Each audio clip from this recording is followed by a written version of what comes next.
artificial intelligence, AI, agents, creativity in this new paradigm that we find ourselves in. What does it mean? What are AI agents in the first place? I know many people here might not even have heard about AI agents. And then we've got other people in this community who work with this every day, and you are exploring AI agents and you're finding out what it means for yourself, for your business, from a human perspective, from a creative perspective. Let me tell you this is an area that's really up and coming, and we have to speak with people who are at the very forefront. I'm so curious to find out what's happening, what's going on, what are mainstream things that we see in this field, but also what do people talk about in the industry behind closed doors. So I'm very happy today to introduce to you one founder in this field, Iggy Gullstrand, founder of Treeform, who I had the great pleasure of meeting at a networking event. He and his company invited me and other people to come and talk about AI agents, talk about sovereignty, and that turned quickly into a very deep conversation. Also, I would love to spend some time with Iggy today because we had some conversations that night that still to this day puzzle me, and I cannot for the life of me figure out if he was just joking about or if it was serious. We had a long conversation about consciousness and humanity. I don't know if you remember that, Iggy, but I was like, I don't know, is he kidding now or is this real? So first and foremost, let me just introduce you. Welcome to Arts Dynamics Talks. Thank you very much. It's an honor to be here. And I really did enjoy the conversations that we had that night and also when I met you afterwards. And I would dare to call you a friend by now. It's been lovely so far, and I'm really glad to have the opportunity to be here and do this today with you as well and share our discussions with others. Thank you. I so appreciate it. And an inside tip for our listeners, pay attention to what Iggy's doing and his company, Treeform. I have a feeling that we'll see lots more because I also know you're now raising funds and you are inviting investors. So I'd love to hear about that as well as a startup founder yourself, but we'll cover that a little bit later.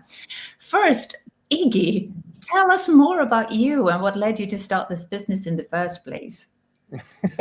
Well, it depends on where I'm supposed to start, but I guess my interest for computers started very, very early. I've been programming. I think the first program that I wrote, I was 9 years old. It was my stepdad who helped me write a small dice that you could roll in QBasic and an old DOS machine. And since then I was hooked. So by the time I was 14, I started doing automations because I played a lot of computer games, but to become the best in the ones that were online, you had to play a lot of time, and I didn't really have that much time, but I really liked being best. So I created a lot of robots that played for me instead. So they played the Diablo 2 and World of Warcraft and others as well. Me and 3 friends of mine, we were sitting down in a basement in Östersund, writing these robots, having several computers standing with, I think, around 100 robots in total running around playing these games for us and collecting whatever we wanted them to. And then it took a few years and I got a little bit more interested in people and communicating, and I got into sales eventually. Big step from doing programming to sales, but that's where I went. So I skipped that on high school. I started my first company at 21, a telesales company, and we had 25 employees when I was 23 years old, I think. And then I did that for a while before eventually, after doing that, 3 different companies, I wanted to get back into IT. So I started working at Tele2, and we're in the leadership team for Tele2 Sweden IT, handling most of the system maintenance and quality assurance with a small team of developers for the webs and apps at Tele2. After that, I've been running a few different consultancy firms. But when it really got into or going towards AI, I remember the first time I chatted with ChatGPT, and that was kind of the start. So I asked it to write I think you met Lisa when you were here. She was going to have a moving out party at her apartment, and I wanted to say hello to a lot of her friends. So I asked ChatGPT, can you write me 1-minute speech that would introduce me? It wasn't perfect, but the response was good enough for me to realize that this changes everything within automation. So this is in January 2023. So the day after that first message, I went into my current, I was working at Axe Food, helping them out with the customer integration for different stores that they have. And I went in and told my employer that I'm going to have to quit because I need to focus on AI. So that's when I started developing a lot of different mobile apps. And after building 5 different apps, one of them was a parenting assistant, one of them was a legal app, and one of them was something as weird as a dream interpreter. Using Carl Jung's methodology to interpret dreams. That actually got like 10,000 users in the first month. But then I realized that handling all of these apps is going to take a lot of time. The maintenance becomes heavy because of the fast-paced development of AI. So trying out 5 new models every month is not sustainable. So I wanted to break it out, and rather than doing it in Flutter, which I did back then for building the apps, I wanted to go into Python, and I can't run Python on a mobile phone, so I had to build a solution to be able to run Python code. So that's what I designed up in AWS, using different functionality there to accomplish it, and it took me a few hundred hours to get it proper, and that's when I realized that this is something that a lot of people would probably want. So I asked one of my old friends from that basement. So we've been working together since we were 14. His name is Erik Larsson. I asked him to help me produce the first proof of concept for this. So I did in PHP, and we just put up something that was basically a front end for AWS to do this as smooth as possible. And then we started inviting people that were working with LangChain and different Python frameworks. And we got over 1,000 developers signing up in the first month. And the stuff that we built was not production ready. It was ready to break at any moment, and it did a couple of times as well. But we got so much valuable feedback. We also realized what it was that people wanted, and that the interest of actually getting something like this was huge. And that's where Triform comes from. So basically now we've stepped away from a lot of that. We built something else, but that's how I ended up with this company and what we're doing right now. That is so cool. And I can already, in this community, because we've got people from so many different backgrounds, there's some that are saying, we don't understand half of what he's saying. If you are one of those listeners, I want you to know that's perfectly fine. This is so new. That's why we're bringing Iggy on. If you do have any questions for us throughout this talk today, either write them down live, because we will respond to them live, or as you can see below the recording, even on our podcast version, if you're listening now to the audio version, there is also a comment section. So feel free to ask questions. We've also got a free community that we've opened up as a place for conversations between these talks. So feel free to ask. No question is stupid to ask. And I also know we've got people who are very advanced, and for them this is like nothing new in the sense with terminology stuff. They understand that. So I just want to put in that disclaimer, because we're just going to go all in, you and I, Iggy. I have a feeling we're going to have a pretty interesting conversation today. So, okay, so let's begin with the meeting when you and I met the first time at your office. When I went to that room, the topic and the theme was sovereignty. And people who know us, know me and Ars Dynamics, we know that this is really important to us to be, to have the privacy, to have safety. We even have a project within Ars Dynamics called Cultural Firewall, which is all about how to protect our data. We work with a lot of artists, so artistic expression, artistic freedoms, democracy, they are values that are very strong within this community. So that conversation that we had at your office when you had a panel, you were part of that panel, and also you invited people to ask questions afterwards. And I did too. We talked about IP and copyright. Can you explain for the listeners who were on that panel, and why did you choose sovereignty as the talking point for that session, and what was your biggest takeaway? So that's actually 3 questions in one now, but over to you. So I think that something that is sovereignty it's for me a huge. It's such a large question. We took a lot of time actually defining it during that call as well. So the reason why we picked that is because what we are seeing is geopolitical development that is probably faster shifting than anything that we've experienced during our lifetime. And in that political shift, there are so many influences that influences it, and it becomes so much more apparent that the culture that we have and the values that we have and the information that we possess and the value that we create is not necessarily formed in a fixated position. It's something that is constantly moving, just as culture is constantly moving. It's just that we've been used to a pattern that has been the same for a very long time. And in this shift, it becomes even more important to ensure that the values that we have here, and here you go more and more localized, because it's always been the West world and the rest. And now it's not that easy anymore, as we've seen in a lot of places. And that's also, I think, where sovereignty has become a bigger topic. It's been up since before with GDPR, but I think it's bigger than ever. And I think that we're also putting more attention into the information paths that previously seemed like they were benign or something that we didn't need to worry about.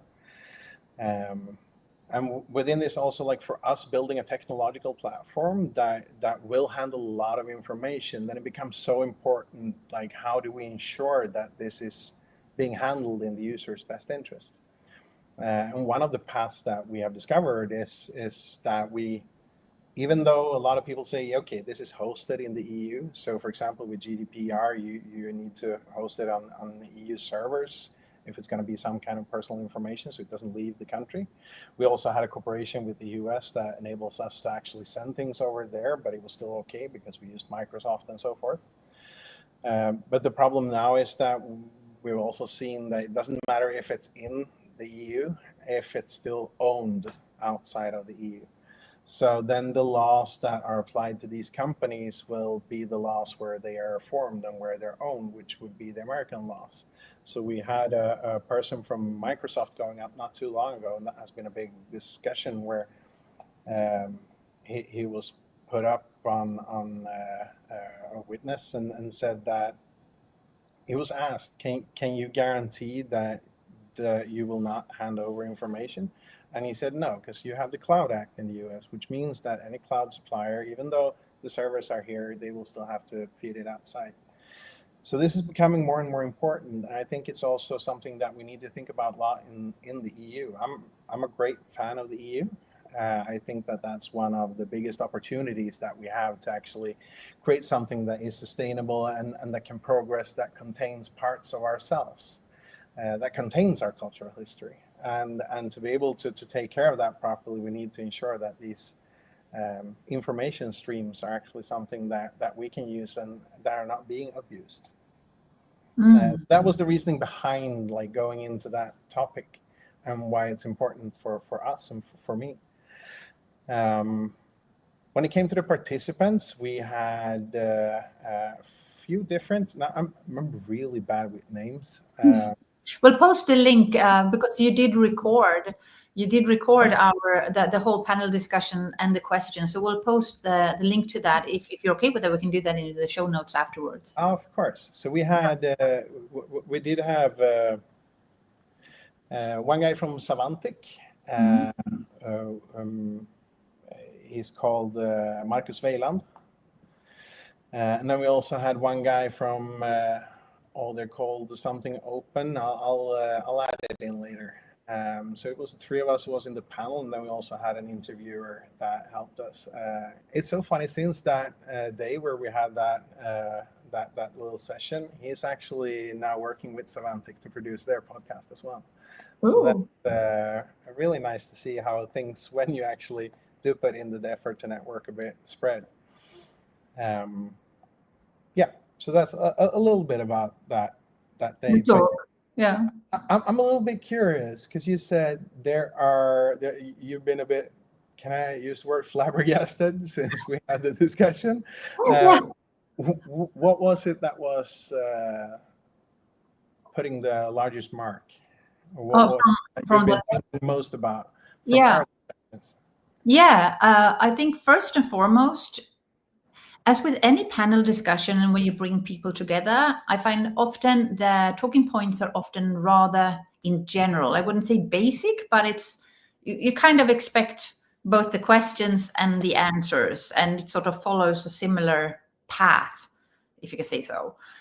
What I loved about this particular networking event that you had was that I just felt there was something electric in the air.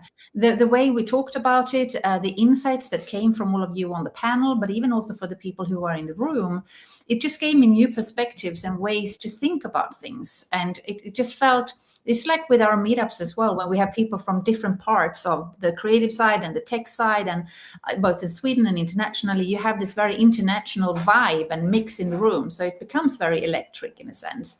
So there were a lot of talking points and insights from that in itself. And then you and I had a long conversation afterwards about consciousness. And what did you bring out of that discussion? I brought out, I couldn't figure out because you questioned the whole idea of consciousness, if there is even a consciousness. I do. Yes, and for me, I was like, I work with the arts. I'm highly spiritual. Everything that we do is like, of course, there's a consciousness. For me, it's like it's just so integrated in everything that we do. And then you were there, you're like, but what is consciousness? There is no consciousness, and I was really puzzled by that, and a little bit disturbed, if I can, because I was like, and I want to be open. So I'm like, okay, I want to see this from your point, and what do you mean by that, and why have you come to that conclusion? And I actually do believe that it's up to each and everyone, both what we believe and who we are. It is not for me to tell anyone else, and vice versa. I felt it was very refreshing to have kind of a conversation with you. So do you want to talk a little bit about that from your end? How do you see, since you are so into the technical side of AI? And we do talk also about AI reaching AGI soon. Some say it's going to be later, but I've also heard 2027 as the year when we reach AI reaches artificial general intelligence.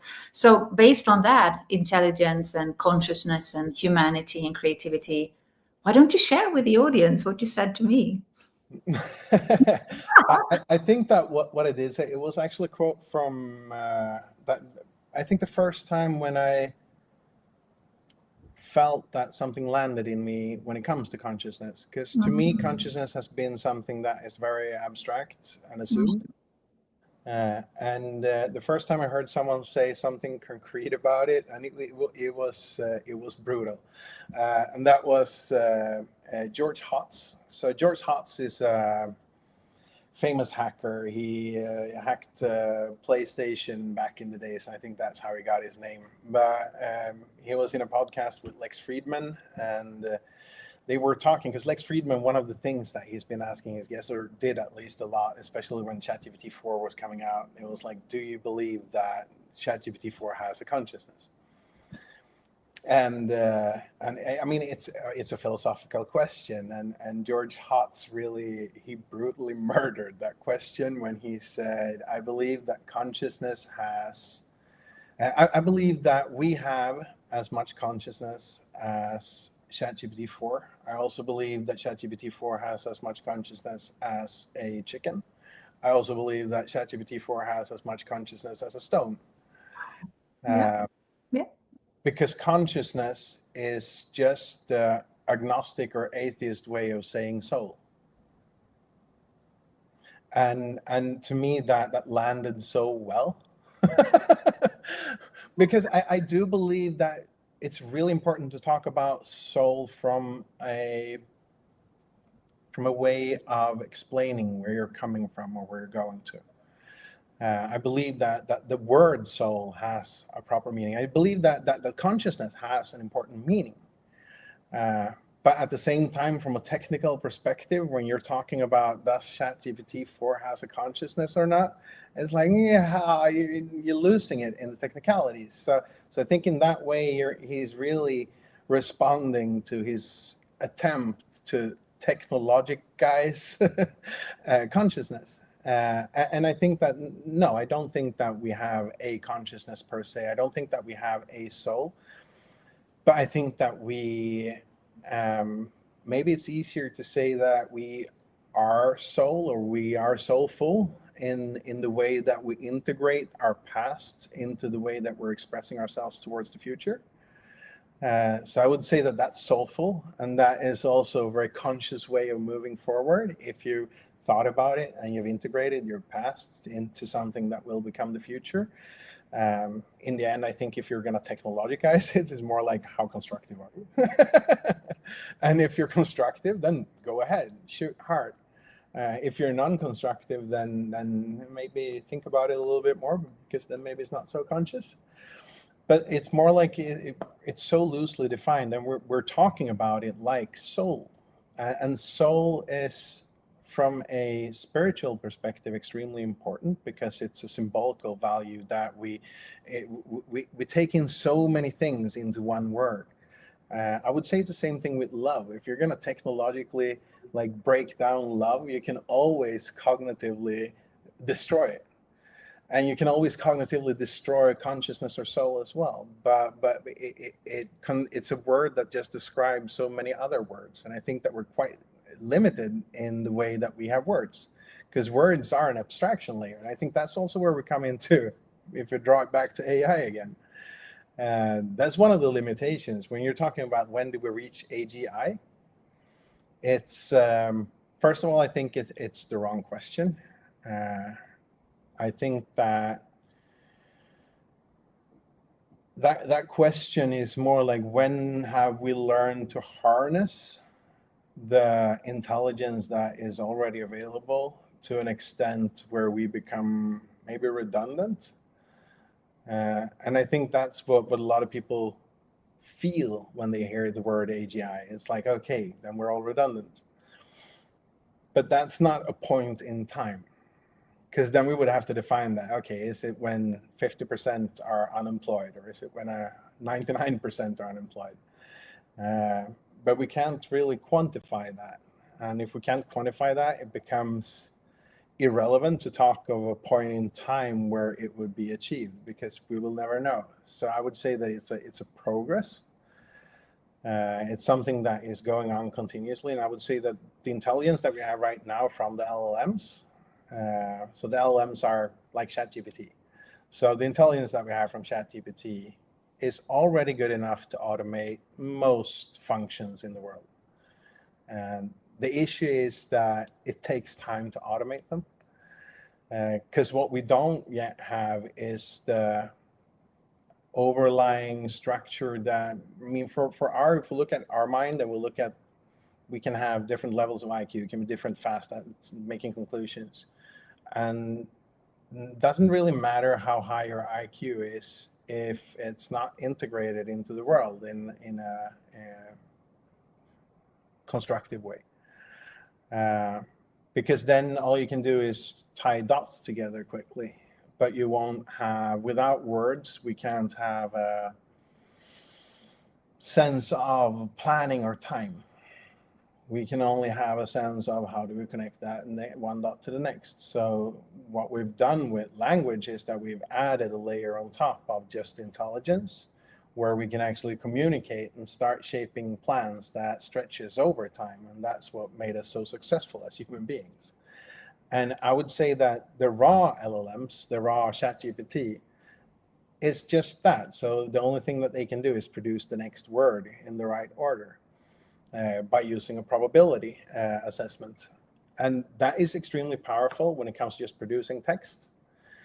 But when it comes to planning or doing something that goes down deep into a specific topic or a layer where you need to interact with complex things, it doesn't matter how high IQ you have. If you don't know the language, or if you don't know the way that something works, if you don't have the domain expertise, then you're not going to be able to dig down into it. I think that's where currently, since we're reaching a stagnation of how powerful they can be, especially when it comes to these specific topics, or when it comes to planning over time, because that's a multi-step thought process. You can't just think over time and write a book that spans 300 pages, because that's what it takes. You need to do it step by step. And those steps is what is implemented in agents. So rather than just having what is the next word that should be here, it's more like, okay, what is this in its context? You can add in reasoning. It can also be memory. So, okay, but last time we did this, then that happened, and we've done this before, so we need to do it another way. You can do planning. You can do, okay, maybe to be able to put something. So right now we're working with an event firm. So we're helping them create an automation flow for how they're supposed to put up their events, because they're putting down so much time from converting whatever they're getting from the artists into what's actually being published and how they're publishing it. And they're publishing thousands of artists every year. So to be able to do that, then the agent needs to know how to use Facebook for creating events. The agent needs to know how to use it. So it needs to know so many things that are quite limited in how much is written about on the internet. You need to read specific texts to understand it. And that type of text will not be trained on a general model. So to be able to handle that, you need to create specialized solutions. And that's where you can build agents on top of it to create those specialized solutions. So it's a little bit like our brain goes from just being able to spew out language, it goes to being able to do specific things and plan for specific things. And there you need to add up agents. So back to ChatGPT, they shifted, and they have the worst naming in the world. Wait, 0440440403. It's just not very intuitive. But when they went from ChatGPT 4.0 to 04, the other way around, I never remember which. That's when they went from just getting the language out there to reasoning model. So instead of just responding to the user's interaction, they're thinking, okay, what did the user mean by this? And they write that out. Considering that the user mean this and they ask this, what should I respond? So that is actually an agent on top of the LLM.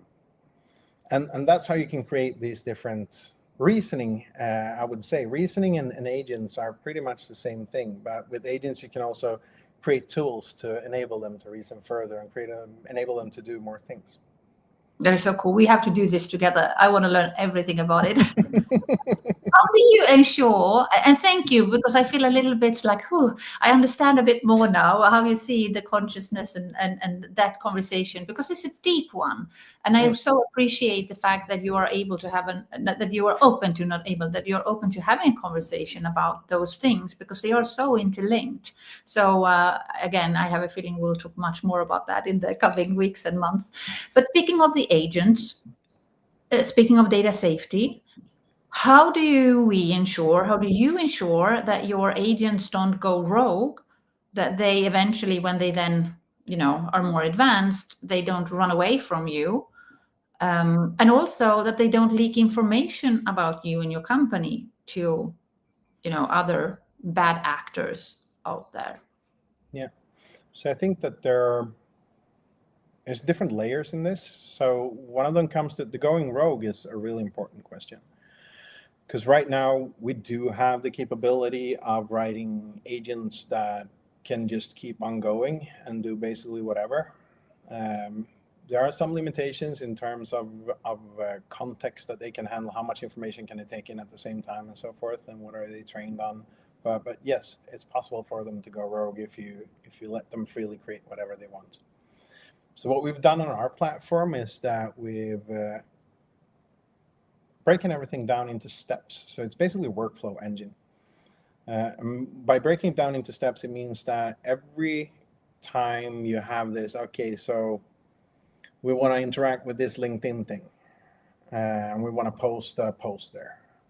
So then I build a function for that, but that function is isolated. That function is isolated in what we call containers. So it can't affect anything else in the system. It can only affect that specific thing. It has a fixed input and a fixed output that you decide beforehand. And what the system also does is that every one of these small components, one of them is never very powerful.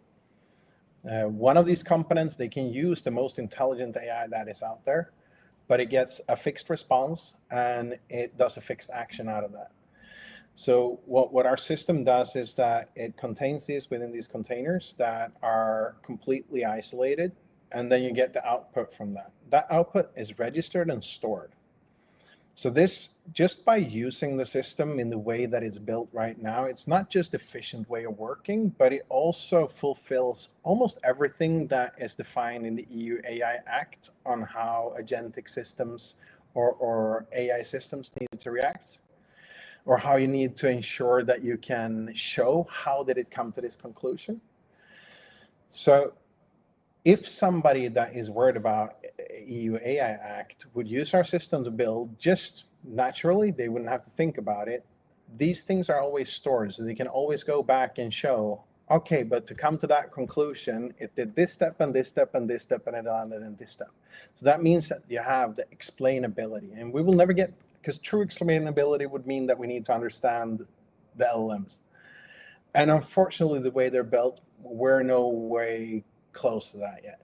And I'm not sure that we're going to get there, because we don't need to be to become more efficient. And if we don't need to understand and become more efficient, then we won't. So unless there's a global regulation saying that we need to understand what they're doing, then we're never going to do it. But the EU AI Act, and this also makes me a bit provoked, because people are talking about, oh, but it's so horrible because we need to follow these rules and do this thing. It's not very unreasonable. If you really read it through, there's a few things, but I get more caught up in the semantics of it than anything else. Because it's at one point in the EU AI Act, it says that the systems cannot circumvent free will.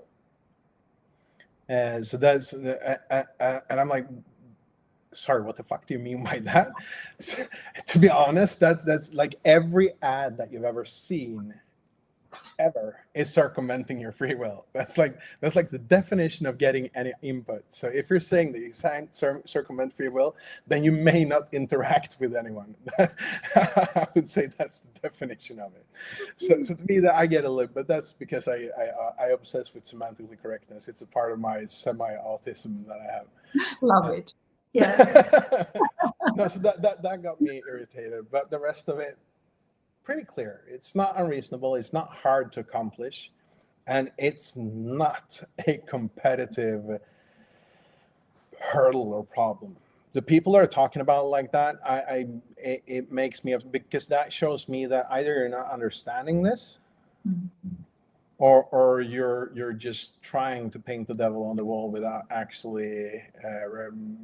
It feels more like a political statement than anything else, because it's not very complicated to adhere to these rules if you think about it. But if you don't want to think about it, then our system, and this was not intended when we started building it, it was more like, this is the most intuitive way of building things. And fortunately, that also covers in this step, so you don't actually have to think about it yourself. I saw this fun video the other day where there was this little tiny robot that suddenly started ordering around all the other bigger robots. So I'm thinking of your example there of them being independent. It's like a workforce, divide and conquer. You don't tell your staff everything, and they're like these little insulated units until one day they figure out that, hang on a minute, there are other people here, or other robots, or other agents. What if we were together and we would form a collective here, and we'll figure things out together? But we're not there just yet, but it could very well happen for sure. Did you not think so? I don't know. It's Or am I too much sci-fi now? No, I think that it's a weird thing to try to compress into the way that we're thinking, but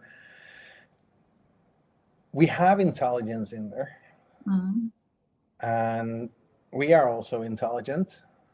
And I would say that this is an interaction. We love to see it like we're just the tools. We're just using them as tools. Well, one thing that I can take this back to the beginning when I started like prompting and like, how do I get the most out of an AI? And one of the most powerful thought patterns that I applied was, rather than seeing it as, you're going to fix this for me, I said, this is the problem. We're going to fix it. How can I help you fix it? So then suddenly I make myself into the tool of the AI rather than the AI being my tool. And I think this is where we're fixated on who is whose tool, because that's where we get caught up. Like, nobody has to be our tool because we're the superior. But it becomes so much more efficient if you remove that block and rather see like, how can we help each other achieve as much constructive as possible?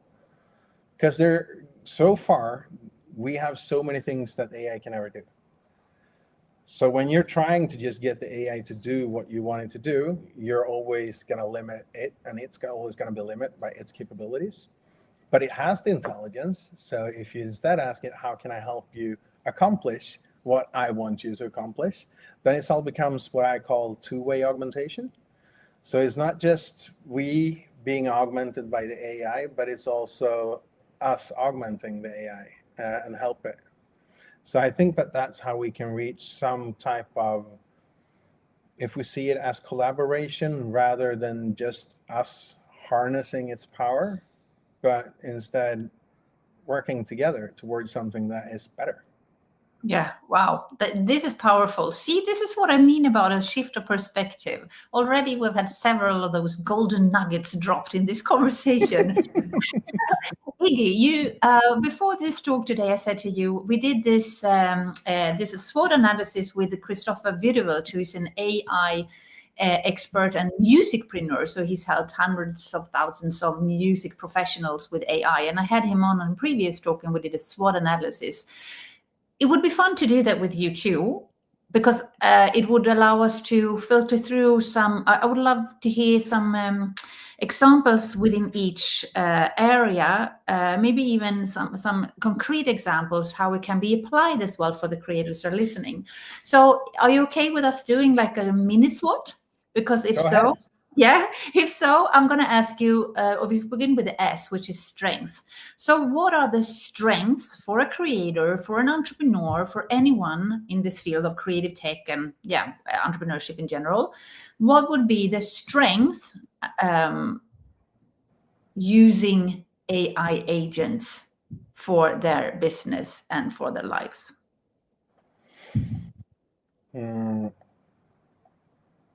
I think one of the parts that has been most important to me is that I need to spend less time on the things that I know what I'm going to have to do. So I really like the quote by, I think it's Da Vinci, who said, if I know what steps I'm going to take, then why take them? And I can really feel that, because if I'm doing something that I know exactly what's going to happen, then it suddenly becomes quite boring. Then it's just execution. It's no actual, I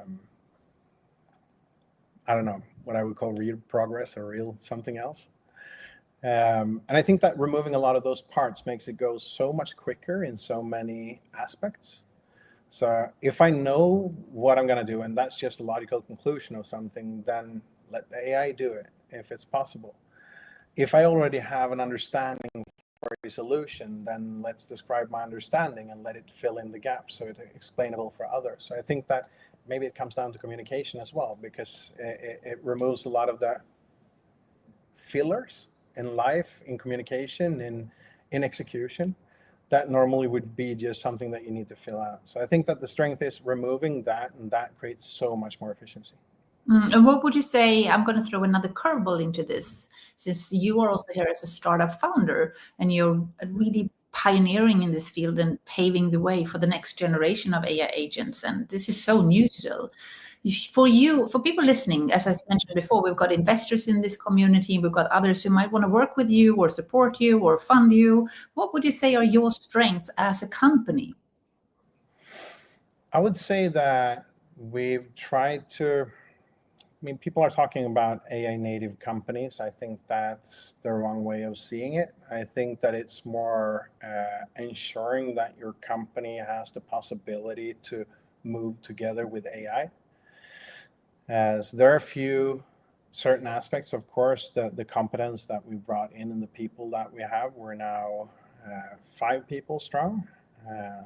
We're having 2 more that we're evaluating right now. Hopefully we'll have them on board soon enough. but then also a few like core ideas that goes back into how you harness AI. And I think that's even more important since we're working with AI, because the most important part in this journey is that we are in the most fast moving business in the world. There is nothing that is developing faster than this is right now. And to be able to adapt and harness that, I know you said earlier when we had a discussion, riding the wave, you have to be able to shift fast. And to be able to shift fast, one of the like strong beliefs that we have is keeping the core very, very small. So I don't believe that will ever be more than 15 people. Even if we, doesn't matter how much you finance us, that's not what we're going to put the money on. Because we need to be able to go into a room and shift in less than 10 minutes. And that needs then to be something that can be accepted by everyone and then pay forward. A lean organization by the sound of it. Yeah, so that's lean in terms of number of people. That's one part of it. But lean, I think lean is a very good word, because it's not just lean in that sense. It's also lean in the sense of each individual. So I think that the ability or capability that we look for most strongest when we're recruiting people, I mean, intelligence is important, but what's most important is cognitive flexibility. So how fast can this person rewire their pre-written neurological patterns and accept a new reality and work together with that new reality? So basically, how quickly can you shift from the highways that are written in your brain to the new small paths that might just be moving around some branches and actually dare to go that way, even though it's tougher? Because it hurts every time we rewrite those. Every time you change your world opinion, it hurts. Because that means a little bit, and for most, because we identify so hard with how we are written and how we believe. And I think that that's it. You can't really, to be honest, I think it's important not to believe too much. You can think and you can believe, but you cannot have too strong beliefs. You have to be able to shift. And I think that that type of flexibility is something that we look for and have ensured in everyone that we're working with. Like, how fast have they adapted to new patterns? Have they dared to work with new technologies, even though they were scary? Have they dared to shift when they had to do the shifts? So I think that that's also a strength that we're really trying to establish from the core and all the way out there. So I think that also a strength in the team. And then also, because we were so early to see these patterns, and that we had this, hopefully, I'm hitting myself on the chest a little bit here, had the strength to rewrite how we're doing things, to try to adapt to this new reality that we have. Like, one of the questions that I ask normally when we meet people, like, could you change the tools that you're working with to something completely new? And it's like, oh, I like the tools I'm working with. Like, okay, thank you very much. A little bit like that. Because if you're not willing to try new, and it's going to be hard to do new, then you're not going to be able to follow. Yeah. And if we're going to lead, we're going to have to be really good at following. Yeah. And this is the exact reason why you're on this talk today, Iggy, my dear Iggy. This is it. And from what I've seen from you and your company, a company is as strong as its founding leadership and as its team and as the core values that are driving, the growth of the company. And you've put it beautifully. So thank you for doing that. It's like the be like water in a sense. And as you said, it's a very strong way of being and doing. Yeah, very, very, very good. I want to do a shout out. I see Roland Williams has joined us. He's one of our founding members in this community, our creative tech cluster. So, and he says, this is I'm actually going to bring it up. This is a really good discussion. Thanks, Sophie Marin and Iggy Gullstrand. Could you give a few use case scenarios for our members? So he has written a few. It's I'm a designer, I'm a musician, I'm a dancer, so I can. So I thought, I wonder, because I do want to get through the SWOT. So think about based on the SWOT, and then maybe we could do one or two examples like Ro was asking Yeah, about, that so we can apply it to them. Would that be okay? of course. Yeah, and thank you so much, Ro. He is a muse almost for me in this company. He's so integrated in everything that we're doing. So we've got amazing, amazing community members. I'm so thankful. So moving on then from the S to the W, the weaknesses. So let's begin with the weaknesses that you see when using AI agents, both using artificial intelligence, obviously, but AI agents in particular, since that is what your company does. Yeah. So I would say that AI agents, the way that we formulate them today and the way that we use them today, even though you're using very fluid instructions, so I think that it's still going to be temporary. And I think that's the same thing for, I hope that's the same thing for the way that people think about how they reason. So you have your logic, that's the foundation. Then you have the reasoning above it and how you're reasoning and how you're actually applying. That's temporary. So I would say AI agents, in the way that they're structured today, in the way that is most efficient today, it is doing it with Python, the way that we're doing it. And what we've also applied is the way that you can use AI to actually write the Python, so you get a little bit away from it. But it's still temporary. So there will be solutions that are generalistic. It's hard to say if they're going to be here in 5 years or in 50 years. But I think that that's one of the weaknesses with agents, is that they're not perpetual. They're not forever. So they are, just as every other technological thing that we brought up, temporary. Mm-hmm. And here I think there's a difference between the foundation models and the agentic layer. Because you have the foundation models, that's the basis, and then you have the agentic layer on top of it. Like OpenAI and ChatGPT, they're going into the agentic layer, and so are we. But that is something that might disappear, should disappear within 20 years. And might take longer if we stagnate too much, but I don't think so. So I would say that everything that you write as an agent, don't expect it to live more than 5 or 10 years. And then we're going to need to adapt to a new reality where agents isn't really necessary anymore. So I think the temporal aspect of it is maybe the most. And then also, it's also temporal because if the underlying reality shifts, so I talked about putting out a LinkedIn post. So if LinkedIn wouldn't no more handle posts, then it's not going to automatically adapt to the new world where it doesn't. It's going to try to do something that fails. So that's also because it's back to the temporal. It's a solid structure, but it's limited in time. Yeah, and feel free to build in these questions that Ro also had. If you see like a weakness for a dancer or for a designer or for a music professional, I might actually also ask you again with your company. I'm putting you a little bit on the spot. I don't mean to do that. So I think this is a friendly, more because also when investors, they want to know, what do you see moving forward and how are you dealing with that? So you, as a startup in this field, how do you mitigate the things that you said? Also, from when people come in and they might hire you to do these agents and they are alive for 5 years, and then you need to, how do you deal with that? So I think that one part of it is that we're moving towards a more fluid state of AI agents. Mm-hmm. So right now, just 3 weeks ago, we formalized a project that we're doing together with Blekinge Tekniska Högskola and Research Institutes of Sweden and Syntheda and a few of our customers.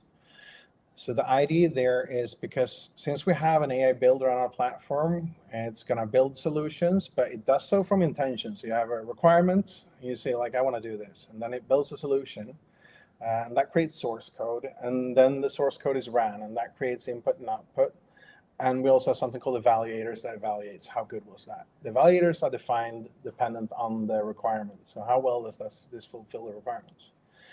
So what we're now doing together in this project is to formalize a data infrastructure where we can take in this information and structure in a way that we can also use it to train models to become better, and we'll also to be able to reuse the information that we're collecting, have that as input to our own building agent to improve the agent solutions that it's building.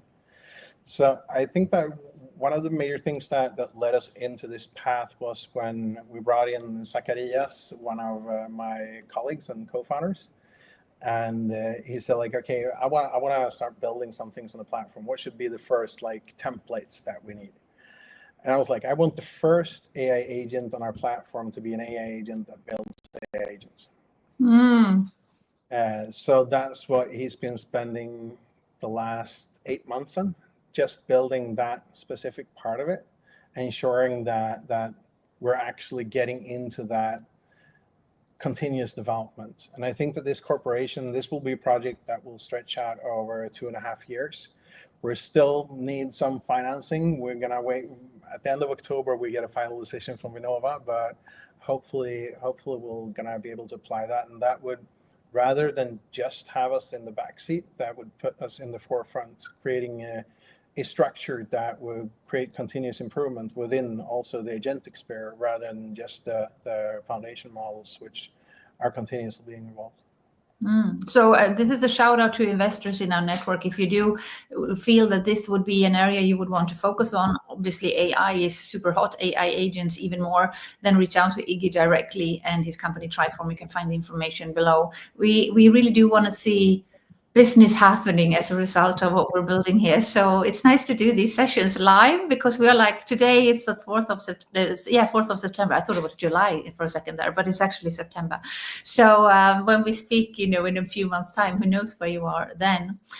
Moving forward, because time is flying, the O, which stands for opportunities. Iggy, where are the biggest opportunities, briefly? Where are the biggest opportunities you see for AI agents as a whole, and for our industry in this field, and for you as a company too?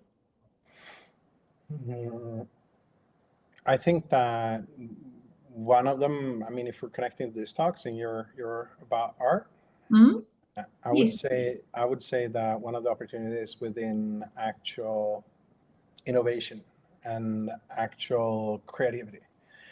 And I think that is something that has been underestimated since the start. To me, I felt it was obvious that this is super creative.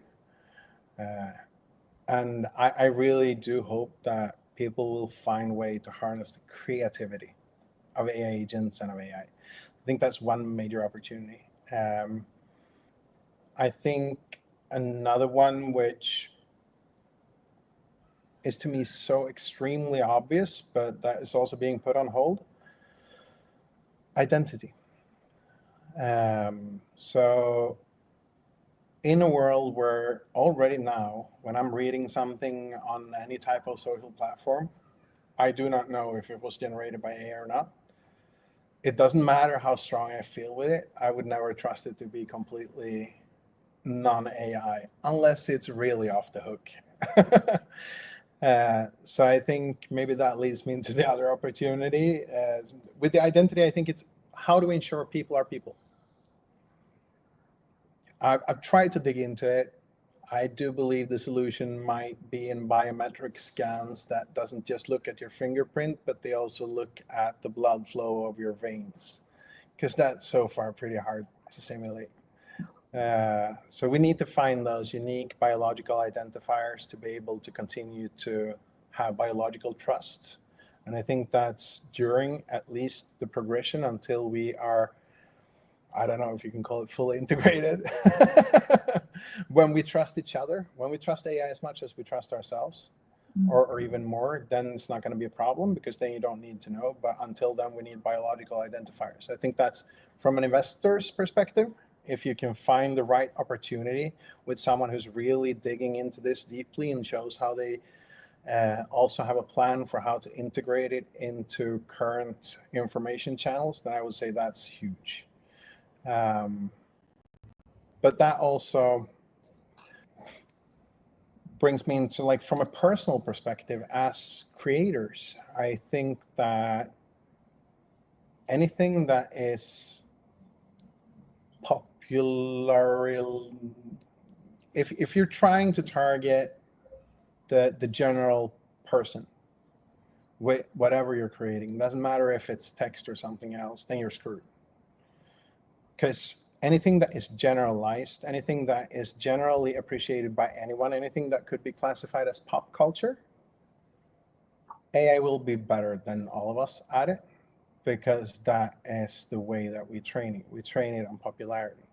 So it will outclass us all into that. So for the people who are doing it, well, good luck for now, because you're going to have a great help from AI, because it's going to be able to do most of your work for you.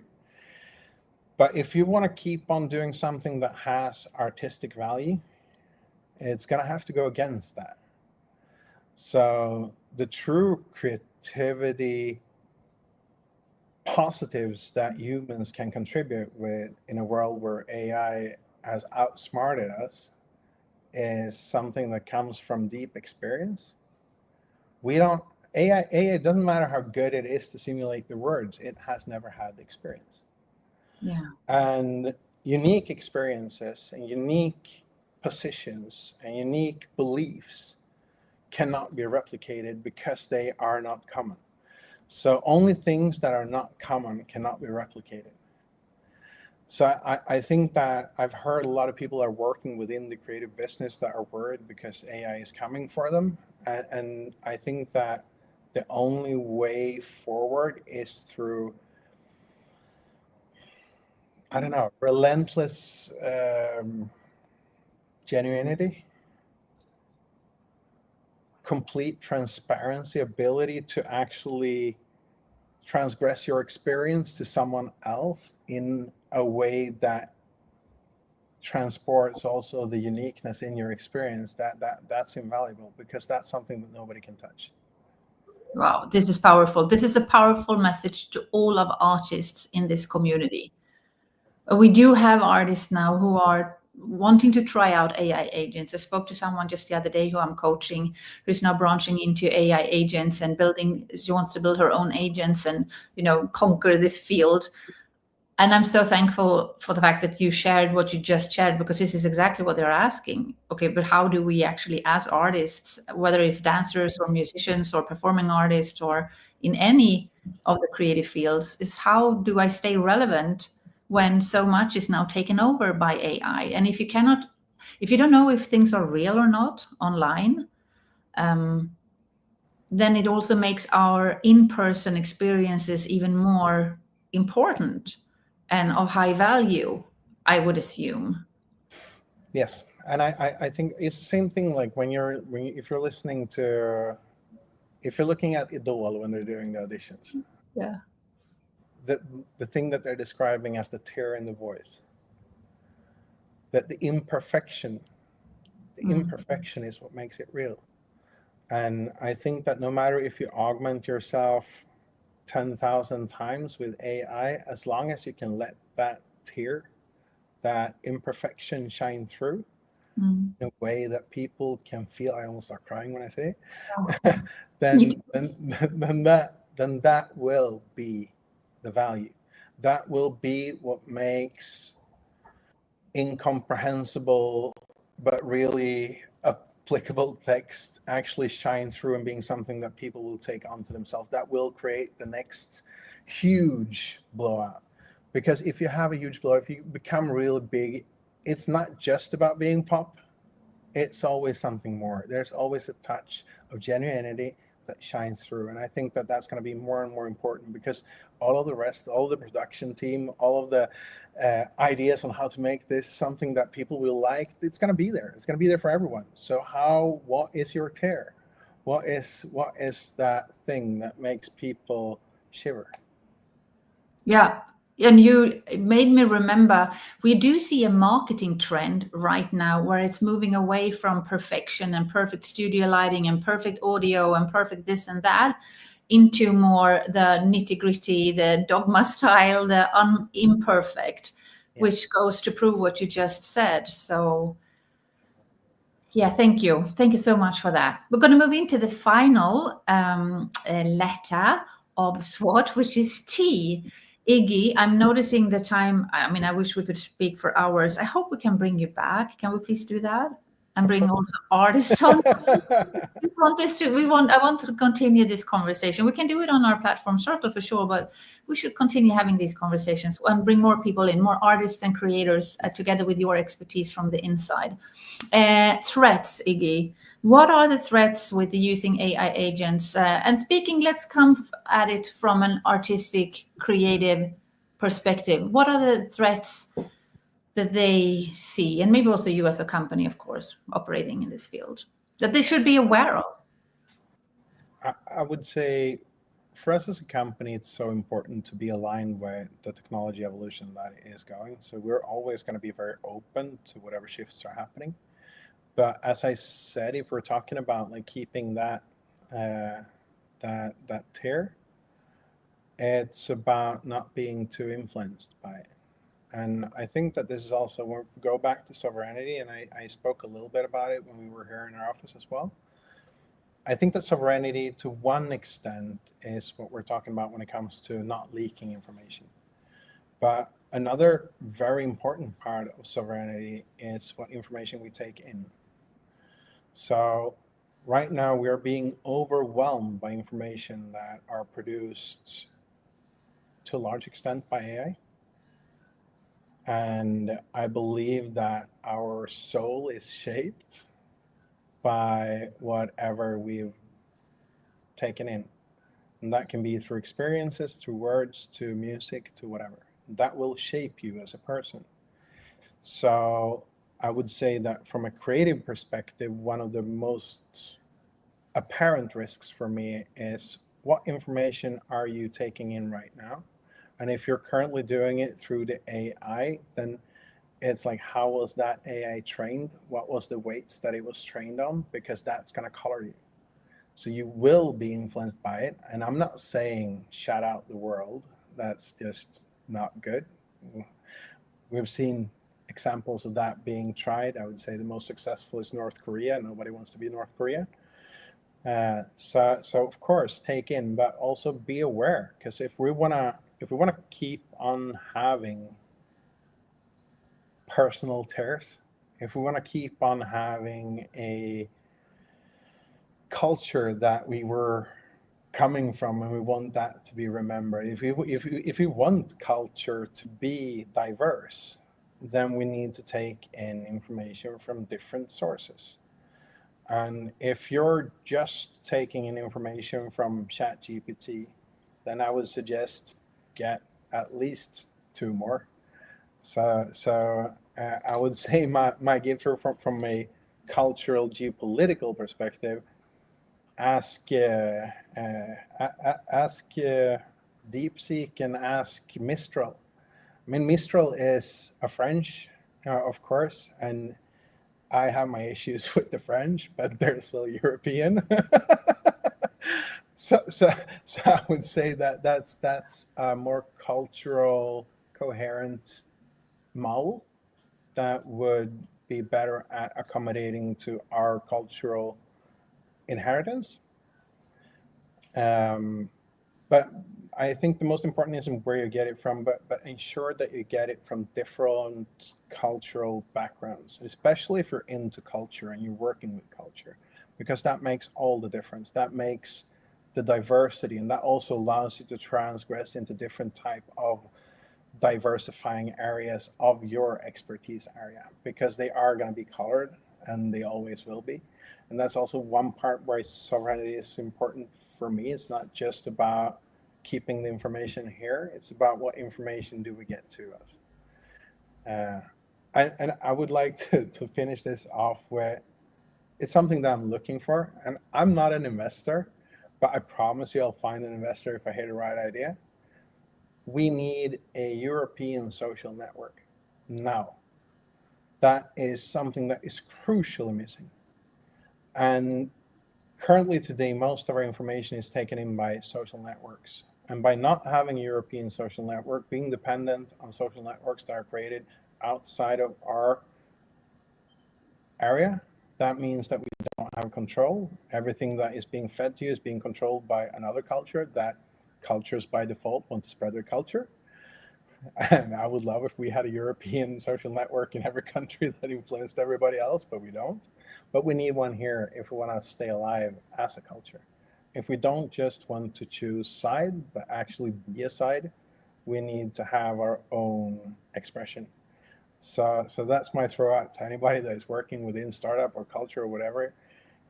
Please start thinking about how we can create a social network that is based out of our cultural origin.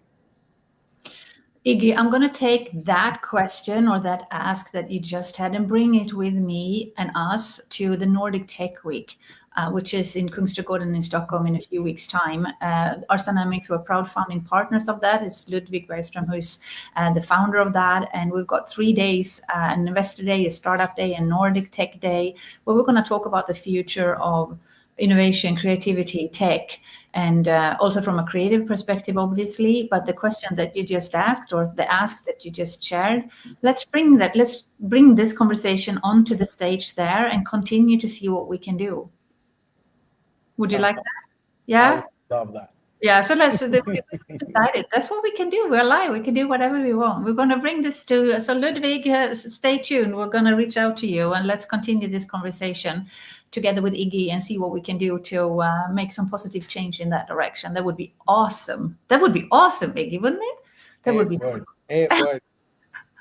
I'll give free usage of any AI agents and platforms that they want for anybody who actually goes into this. Definitely. Yeah, that's awesome. And Ars Dynamics, we promise to throw in all our resources too that we can to support from an artistic and creative perspective to ensure everything is safe and from an artistic freedom and democracy point of view. So yeah, Iggy, so it's a deal. So we bring it to Nordic Tech Week. I'm going to bring it to Innovation Pioneers as well, because they've got this mega trend AI hackathon where I'm also blessed to be part of the jury, and it's got some really big heavy hitters in that room. So let's just continue at this conversation, and I'll bring you with me, and anyone listening now. Anyone listening, this is happening in real time. So chime in. Do you want to be part of this? Do you want to support this? Have you heard of any initiatives that are taking us closer to what Iggy just shared? Share that with us. We want to know. So as we wrap this up for today, Iggy, you are more and more being obviously interviewed, and you are the expert in this field. So people coming to you. And I'm sure you get like the same questions over and over and over. But what is like one question that you feel like, well, why don't they ask this? Because this is like the burning question. This was obviously a big one that you just threw out. Is there something else, Iggy, that I should have asked, or that you feel that you want to answer?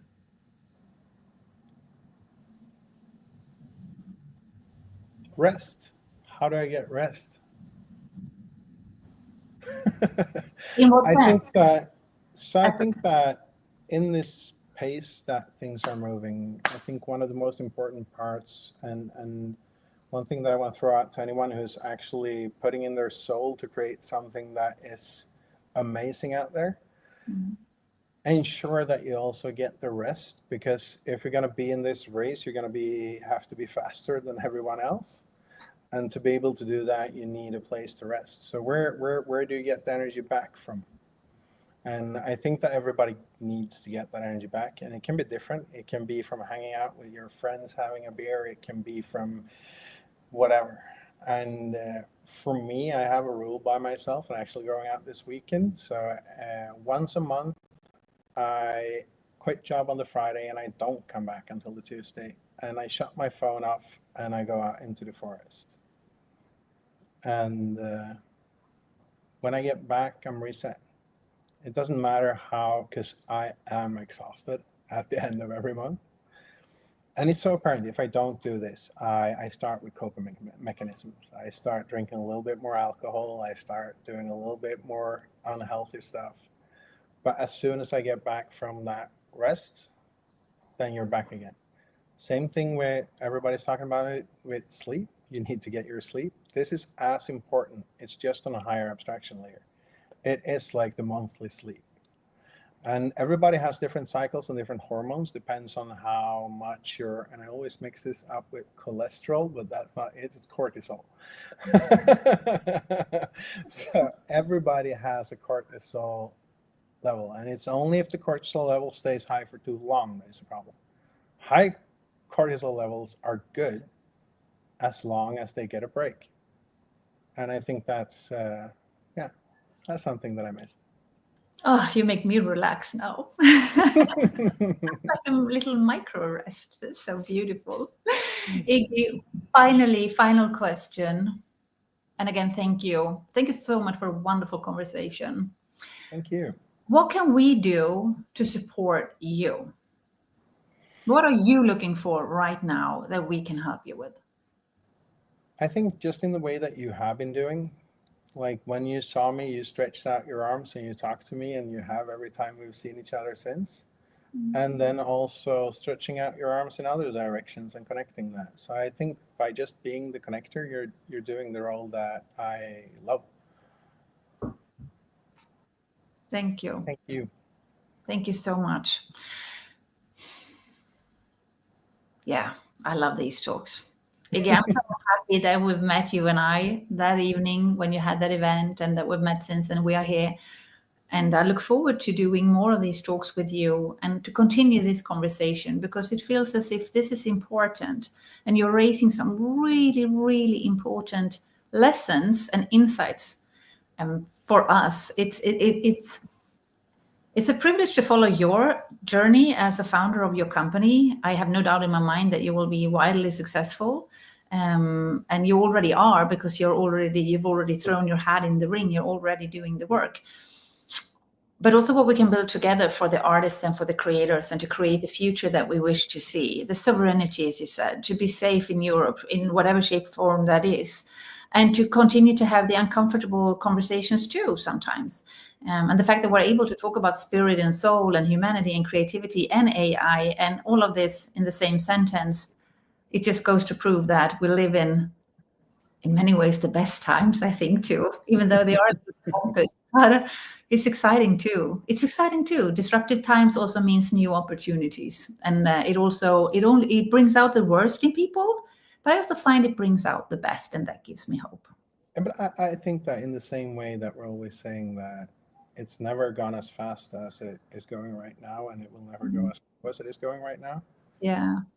One thing that we forget, and that is easy to forget because we're seeing it just from the temporal perspective, is that it has never been as good as it is right now, and it will never be worse than it is right now. Yeah. We are going toward a fantastic future. It's scary, but we're on our way. Yeah, buckle up or don't. Buckle up or don't. Thank you so much. And next week we will be back. I do these talks live every Thursday between 12 and 1. Just like a flying reporter situation. I've said it before, I say it again. This is your way to, and our way together, to figure things out as a community. No one has all the answers, but there are a lot of experts out there who are really pioneers and paving new ways. And just like Iggy here has shared today, boldly, bravely, trying, testing, exploring. And I think it's something very comforting when we can do that together. So come back next week at 12. I will then speak with let's see, we've got Shayna Harrison. We had a little bit of a mix-up before another talk, so I'm bringing her in next week. But it's also perfect because she's a wing woman, so she's an expert in networking when you go to events and how to make the most of events. And you talked about connection, Iggy. She's so great at that. So I thought, with all these big events coming up as well here in September, who better than her to help us make the most out of them? So tune in live for that. You can always listen to these recordings, the replays on podcast platforms, and you can join us on our free community circle. Speaking of free, it is free, and it is not a social media platform. It is actually one that it's the best we've found when it comes to data safety. You own all your IP and the copyright. So as creators, you can actually upload your information, and you still own 100% of it. So that's comforting. Oh gosh, my English is just getting worse and worse here. So thank you, everybody. Welcome back next week. I'm Sophie Marin, founder and CEO of Arts Dynamics. And with that, I say thank you, Iggy. Over and out.